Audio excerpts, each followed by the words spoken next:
Hey, peace and blessings. This is Raaw'el with RaawWords. I want to talk to you guys a little bit today about sexuality. So, when I was growing up, when people had a kid, you either painted the room pink or blue. And it represented if you were going to have a boy or a girl. So you went out and you bought things. Or sometimes you waited. These days, people have these gender reveal parties. Gender reveal. We didn't have those when I was coming up. These gender reveal parties. They do have those things nowadays. And first of all, I think it's important that we even define gender. So I'm going to talk about gender, a little bit about sexuality. Because I'm by myself and I tend to be by myself a lot, my photographer in the past, who was photographing some of my work, asked me, do I like guys? He was a very outgoing gentleman. He was very professional with the things that he did, and his work was outstanding.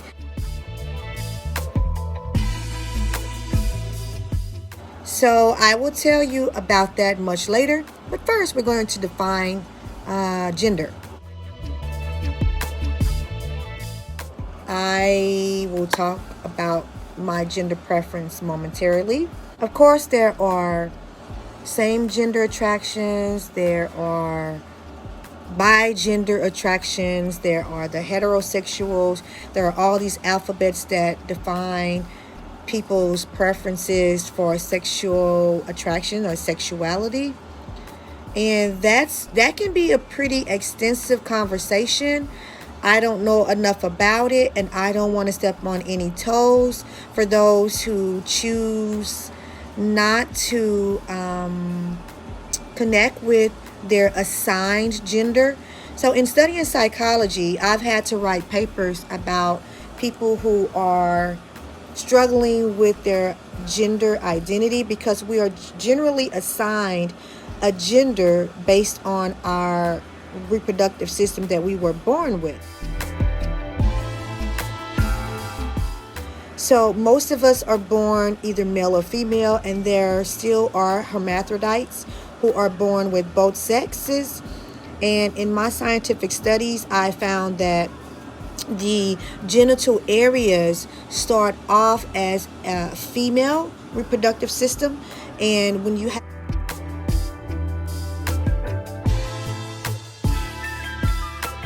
it evolves as the baby grows, and it grows into the male reproductive system, the penis, the scrotum, the testicles. And we are generally an androgynous being.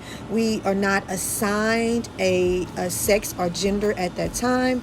And then either by nature, by the creator's natural construction of who the baby or what the baby is supposed to be, that baby forms in that particular sexual assignment. However, there is technology these days where people can choose. So that is a deep topic that people don't talk about. In addition to this, when a woman is pregnant, the way that she carries the baby, the music that she listens to, the emotions that she experiences internally, the food that she ingests, consumes, digests, and places in her body also affects and shapes the brain waves of that baby, and it produces more testosterone or less testosterone or hormones in that child. And that shapes also the child's personality, the child's demeanor, the behavioral of that child, which we don't always talk about. But biofeedback is exploring that in some ways. Science is exploring that in some ways. But again, if you are a high-strung woman and you're very moody, you cry a lot, you get angry, you have all of these different emotions within you, and you consume a lot of Pepsis and sugars, caffeine while you're carrying that baby, it can definitely impact that baby just as much as alcohol, and you have the fetal alcohol syndrome that some babies suffer from, in addition to children who are affected by drugs, barbiturates and opioids, and illicit drugs, as well as prescribed drugs. All of these things impact your child when you're carrying your child and shape their sexuality, their reproductive system, the different things and hormones and preservatives and additives that are injected in your food affects your child. So when you have this child, the way that you raise this child, if you're very harsh, if you are very stern, you're very restrictive with this child, it can shape your son's behavior. They can become more feminine, in addition to experiences they have. So children are often raped, molested, yelled at, confined, abused, neglected, and all of these shape the way that they experience life when they're teenagers and adults. And so as a psychologist myself, I try to dig deeper to ask, why do you feel this way?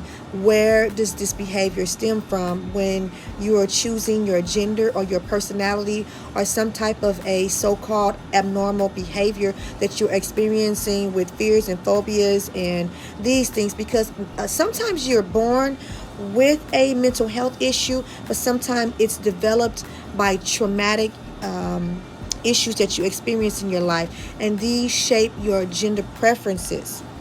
Definitions are being reshaped by the changes in society, because marriage was defined one way during one zeitgeist or spirit of development in a particular season or era.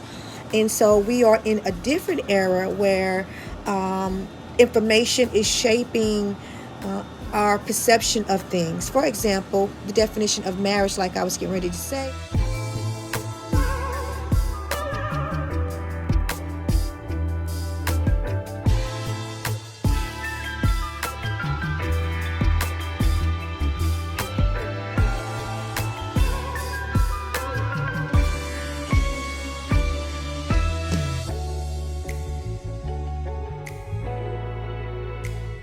At one time, African Americans could not get married. During slavery, when we were brought over here on these slave ships, you cannot get married.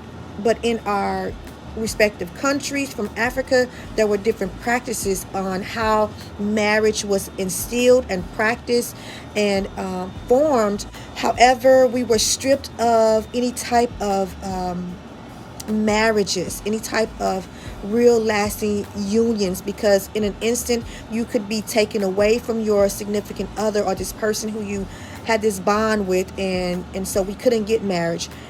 And so Caucasian or European people, they had their own concepts of marriage, and at one time they had their own mistresses and they had their wives, but they were often sneaking around and sleeping with the slaves and having these babies, which increased their property so that they could have more property to sell, and it was more of their commodities rather than any kind of love. It was rape. A lot of times it was definitely just rape, more times than not, although some African women did kind of adapt to the Stockholm syndrome, where they fell in love with these white masters that provided them with extra clothing or extra food, although the sexual affairs that they would have with these white oppressors. So these things also shaped then and now how we as African Americans struggle with gender and relationships, male-female relationships. The penitentiary and incarceration also affects and cause defects in our psyche about how we understand relationships with one another. It definitely infects us in certain ways. And so these are conversations that are hard to have and we're not having them young enough with our children. Some families just did not sit down with their sons and daughters and talk about your period or your menstruations when it comes to puberty. The health classes used to talk about these things, but now they're reshaping the conversations and the narratives in the health classes, and they're introducing same sex and gender and having two dads or two moms as a possibility and an option when we didn't have these conversations before. So I'm urging you, and I'm recommending and suggesting that you sit down as early as age 5 and 6 to start talking about how to care for yourself, these kids, your hygiene, how to wipe women, little girls from front to back, because we don't talk about that. And all of this ties into what I'm talking about as far as gender and as far as sexuality. All of these tie in together. When you're having these conversations, you have to start somewhere, and maybe you start there. Maybe you start with, you have a vagina. This is the, you need to talk about these things, and you need to teach your young ones on how to protect his or herself. My grandmother told me this is called your privacy. She used to call it my pocketbook. This is your pocketbook. This is your purse. You keep your private things in here. You protect these things, and you don't let anybody go in your purse. And so I had a different experience at the age of 5.5, 6 years old. An older gentleman told me it was called my kitten, and that adult women have a cat. So there's your kitten and there's a cat. You call it your punani, or I don't know what you guys call it these days, your twat, your monkey, your cookie, all of these different euphemisms for the vagina. But you have to have that conversation with your daughters early, so that they know how to protect themselves or scream out if somebody is touching them inappropriately, which is shaping their reality of how they deal with sexuality and gender issues. Okay, I know I've said a lot because there's a lot to be said in this conversation. Maybe some of the things that happened to me would not have happened to me. You have to get my book to read more about that.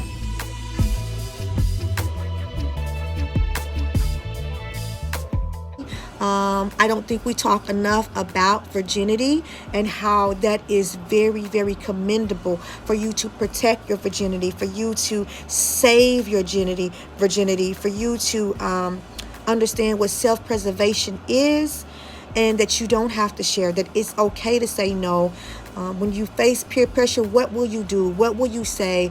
Who will you go to? Who can you talk to that will help you in that area? Do you have a mentor? Do you have an aunt and uncle?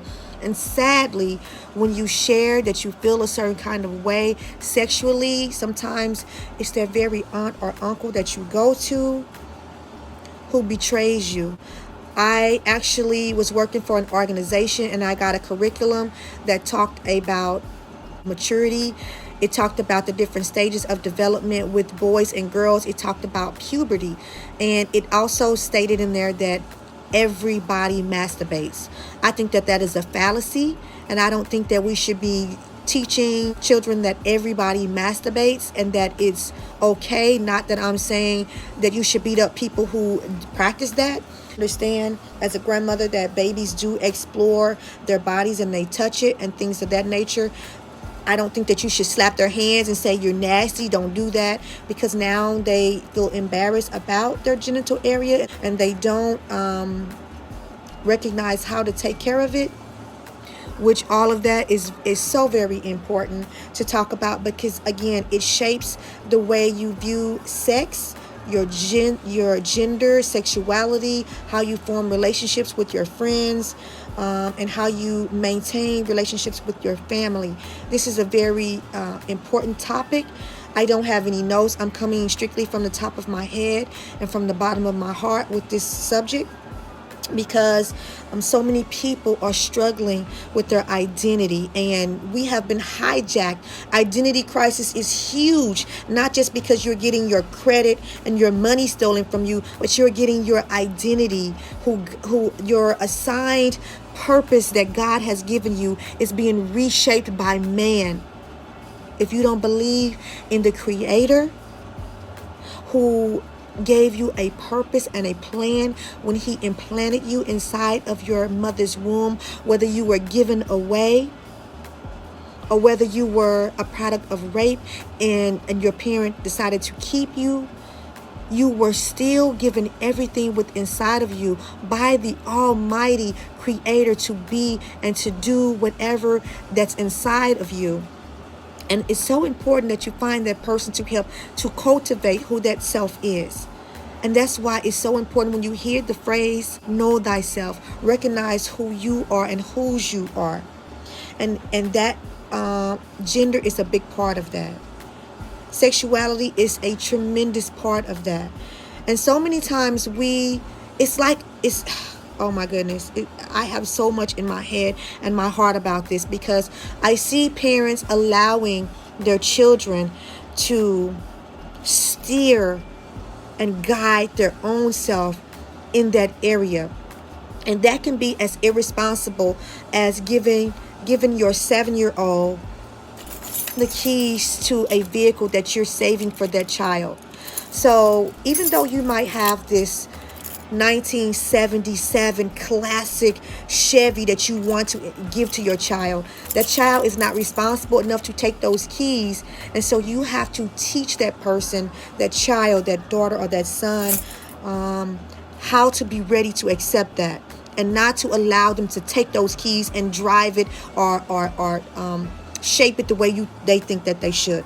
So unfortunately, what I've seen is a child that's 6, 7, 8, 9, 10, 11 is saying, Mommy, I don't want to be a girl, I want to be a boy. And you say, okay, I'll give you the stuff to be a boy. Or there's a boy that's saying, Daddy, Mommy, I don't want to be a boy, I want to be a girl. Can I have the dress? Can I have the fingernail polish? And instead of you saying, you know what, I'm going to let you make that choice later on when you move out. But, you know, you are a boy, and you have a penis, and you have the reproductive system of a boy. And so right now I'm going to help cultivate that person, that character. Not that you're trying to shame them or anything like that, but I think that it can be very dangerous psychologically for them as they get older, because they're struggling with that. Although society has opened the door for individuals to just come out and just be all of that. Please don't get me wrong, I am not beating up on anyone who chooses to explore that with your children. However, if my son came to me and said, hey, I feel nervous, I feel anxious, and please, can I smoke some marijuana with you? And can you please lace it with some crack? And I said, okay, I'm going to go ahead, because I don't want you to feel that way. I'm going to go ahead and give you this marijuana, or I'm going to give you this crack or this cocaine so that you don't feel, dragging. I think that is, it's not overreaching, because you're the parent. What you say in your house while you're raising your child is so important, for you to not be their friend, but for you to be their parent, and to guide them in the right way, and train them up in the way that they should go based on who they are assigned to initially. And if they decide to make another choice when they're 16 or 18 and they move out and they move on, then that's a different thing. But while they're in your guardianship, in your parental guidance, it's so important that you feed them and clothe them the right way. As a mandated reporter, when I've seen neglect, when I've seen abuse on children, I just wonder sometimes what a parent is thinking. I don't understand. And once I get the detailed information in my files, and I see that a 25-year-old mother has left her 7-year-old home with the 5-year-old and a 2-year-old while she goes away and works for 8 hours. 7 years old is not qualified, developed enough mentally. And that's a long time. And again, how does all of this fit with gender? And how does all of this fit with sexuality? It does. because the way that we're raising our children impacts the way that their mental and emotional health develops. We are doing so much by working these jobs. If you are a two-parent family, you have an advantage. Use that advantage to sit down with them when you have a chance, both parents, or one and then the other one follows up. Be on one accord and have the conversation, the hard conversations with your children about sex, about sexuality. It's so important that we have these conversations. Now, I'm going to talk about my sexuality just for a minute. The focus is on me. So, I've never been that girl that gets turned on. So, certain things turn people on, certain fetishes turn strange people on, and maybe I'm one of those strange, weird people. My love language is not touching. Touching me sometimes, especially if I don't know you like that, or if I don't love you or like you and we haven't got on that level, it's not going to work out for you. But in all honesty, because of what happened to me when I was growing up, from age 6 to 18, it shaped the way that I see touching. I don't think that way now because I better understand myself. I know why I reacted that way. And I can be myself, and I'll tell you that I am a sapiosexual.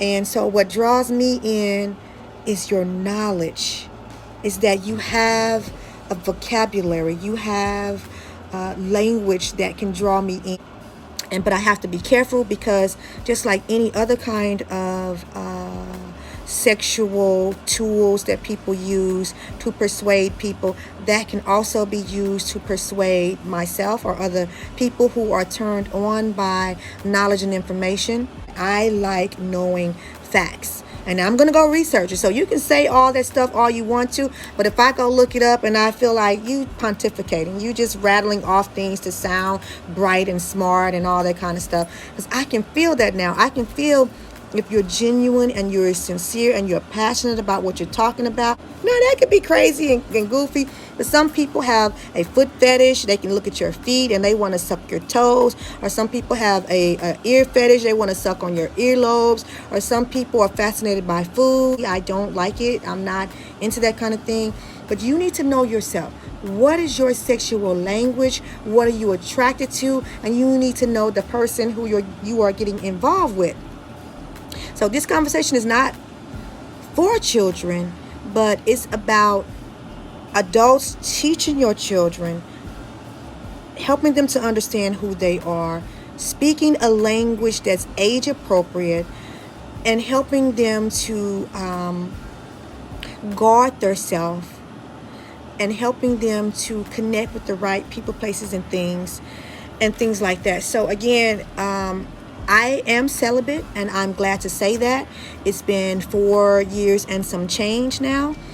And I'm glad to say that I can go 2, 3, or 4 years without having sex. I like that. It actually fills me up, and it's like, okay, now I can give somebody more of me because there's more of me to give. Some of you guys deplete yourself. You share your energies and your self with other people, not understanding the repercussions of your sexual act and the energies that you are.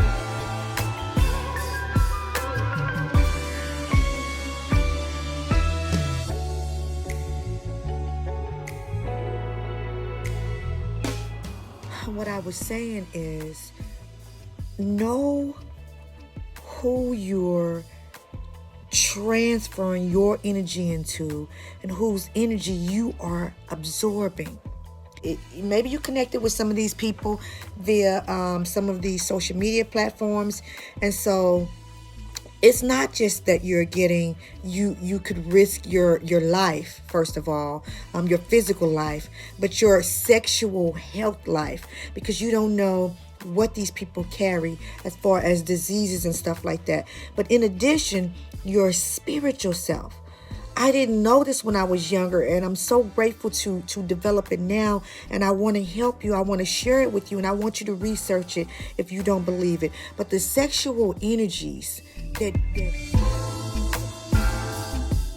that is transferred can cause all kind of chaos and confusion in your internal self, and a condom will not protect you from that.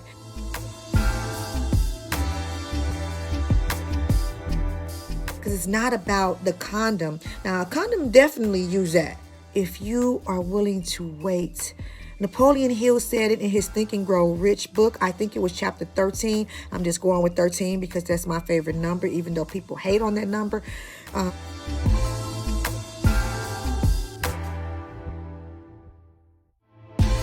Book, and it tells you when you preserve that energy, when you do not give that energy to somebody, it can be transferred into so many creative, powerful ways through your art, your music, your painting, your poetry. It just becomes a really sexual, magnetic energy that draws people in.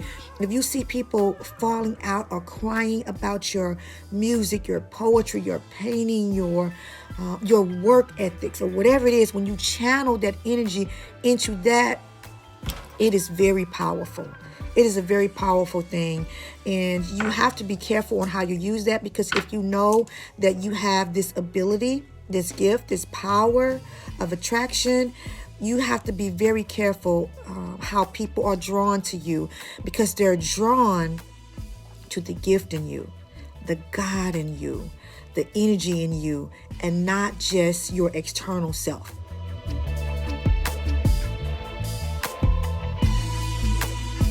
So some people abuse that gift like we abuse any other gift that we have been given. So you can draw in individuals, and you can draw them in the wrong way. And now they're mesmerized by you, and you have this ability over them, and you may try to control them, manipulate them, and use them to serve you in the wrong way. But sexual energy transformation, transferring it back and forth, it is a real thing. And so you have to be really careful who you get with, because again, you can draw on you demonic spirits, you can draw on you addictions, you can draw onto yourself all kinds of different destruction. So you need to start being very careful with who you lay down with. Not just that you may get a disease or have children and have this long connection with this person and child support issues because you didn't think right. So I'm just here to try to encourage you to let's start making more conscious choices. Let's wake up and walk with purpose, with the plan. And some people have that addiction. Some people have a sexual addiction that they feel like they cannot turn off. Okay, well, now it's time to get some tools to manage this thing. It's time for you to learn how to, just like you may be criticizing people who have eating habits and eating disorders, or substance abuse, or alcohol, or gambling, or shopping. We have some different things that are our afflictions, and sex can be one of those things. But you have to take control of that. And so you have to find a mentor, a coach, a doctor, or some kind of way to manage and harness that and channel it into creative ways. So for me, I am single, and I choose that. I do choose a man whenever I decide to get in a relationship. I've only been with a man in my life. I've never been with a woman, so my sexual preference is to be with a man when I'm in a relationship. There are all different types of marriages, and that's going to be another topic that I will share with you. But right now, I'm all about just giving you guys positive words for positive change. This is Raaw'el, once again speaking positive words for positive change. Let's go deeper with our conversations so that we can rise higher. Thanks again. Peace and progress.